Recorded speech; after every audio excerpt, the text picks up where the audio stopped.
Sharing a screen on Google Meet is pretty easy thing to do today. I'm going to teach you how you guys can share a screen on Google Meet. Well, the process is pretty simple. For that, I'm just going to go through how you do it.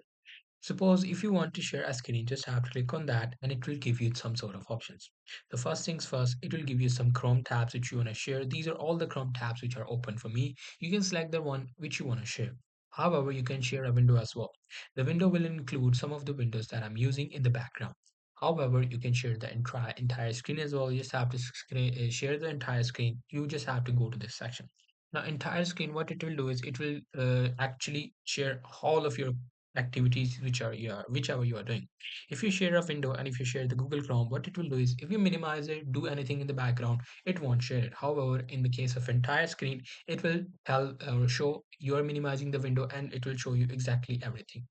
However, just have to select the screen whichever you want to share and then simply click on this share and it will start streaming. However, if you want to allow it as an admin, you can actually click on these three things, go to settings and change the settings of the meeting according to you. So that's pretty much it. That's how you guys can do it. Hope you guys find this video helpful.